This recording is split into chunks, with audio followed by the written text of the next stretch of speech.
भूत की बड़ी कहानी। ये कहानी एक छोटे से गांव की है जहां पर अजीब अजीब घटनाएं घटित होने लगी थीं।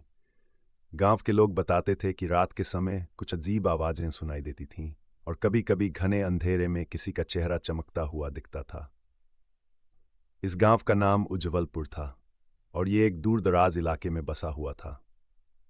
गांव के लोग पहले इन घटनाओं को महज अफवाह मानते थे, लेकिन समय के साथ लोग समझ गए कि कुछ अवश्य था जो इस गांव में हो रहा था।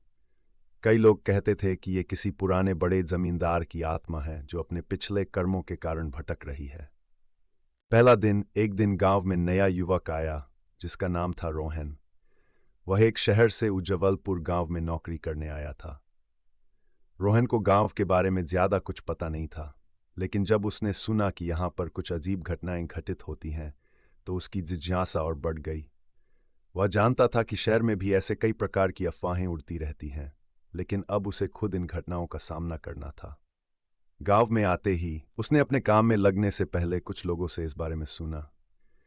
एक बुजुर्ग महिला ने उसे बताया, यहाँ पर जो कुछ भी हो रहा है वह सिर्फ गांव वालों के लिए नहीं, बल्कि तुम जैसे बाहर से आने वालों के लिए भी है। तुम लोग जैसे ही इस गांव में कदम रखते हो, तुम्हारी किस्मत बदलने वाली होती है। रोहन ने सोचा कि यह सब महज पागलपन है, लेकिन वह फिर भी इसे नजरअंदाज नहीं कर पाया। उसने तय किया कि वह खुद इन घटनाओं की असलियत जानने के लिए रात को अकेला घूमेगा। दूसरी रात, एक रात जब सब लोग अपने घरों में सो रहे थे, रोहन ने बाहर जाने का मन बनाया। वह धीरे धीरे गांव के मुख्य मार्ग से होते हुए बाहर की ओर बढ़ने लगा।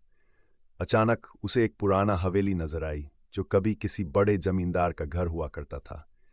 इस हवेली के बारे में गांव वाले कहते थे कि वहां पर कुछ भूत प्रेत रहते हैं।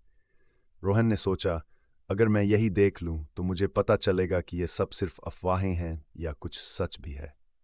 वह हवेली के पास पहुंचा और अंदर झांकने की कोशिश की। अचानक उसने महसूस किया कि हवा में कुछ अजीब सा परिवर्तन हो गया है। हवेली के दरवाजे में से किसी ने उसे बुलाया, आओ रोहन, आओ। रोहन ने घबराकर पीछे देखा, लेकिन वहां कोई नहीं था। वह फिर से हवेली की ओर बढ़ा और भीतर घुसते ही देखा कि एक पुरानी सी बेंच के पास एक सफेद धुआं सा उड़ रहा था। धीरे धीरे वह धुआं साकार रूप में बदलने लगा और एक व्यक्ति का रूप धारण करने लगा। वह व्यक्ति कोई और नहीं बल्कि जमींदार था जो मृत हो चुका था। जमींदार ने उसे देखा और बोला, तुम यहाँ क्यों आए हो? क्या तुम मेरी मदद करना चाहते हो?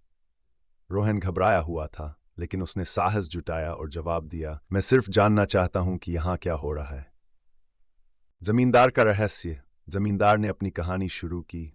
मैंने बहुत बड़ी जमीन खरीदी थी और इसके साथ ही इस गांव में कई अमानवीय काम किए थे।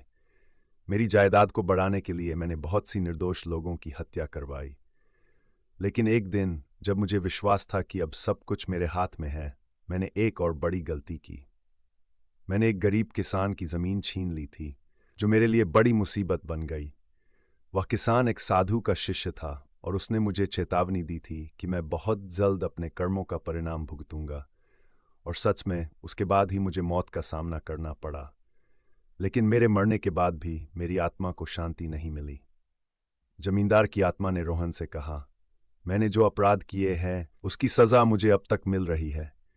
मैं चाहता हूं कि तुम मेरे कर्मों का परिणाम लोगों तक पहुंचाओ और उन्हें बताओ कि कभी किसी के साथ अत्याचार नहीं करना चाहिए। अंतिम फैसला। रोहन ने जमींदार की आत्मा से कहा, आपका दोष समझा जा सकता है, लेकिन अब आप शांति की तलाश में हैं। मैं ये सच्चाई लोगों तक पहुंचाऊंगा ताकि कोई और आपके जैसे रास्ते पर न चले। जमींदार की आत्मा ने रोहन का धन्यवाद किया और धीरे धीरे वह धुआं में बदलकर अदृश्य हो गई। अगली सुबह रोहन ने गांव के बुजुर्गों को सब कुछ बताया। उसने ये भी बताया कि अब इस हवेली में शांति है और अब कोई भूत प्रेत वहां नहीं रहेगा। गांव के लोग उस दिन से जागरूक हो गए और उन्होंने कभी भी किसी पर अन्याय नहीं किया। वहीं रोहन ने भी यह तय किया कि वह इस गांव में ही बस जाएगा और लोगों को अच्छाई का मार्ग दिखाएगा।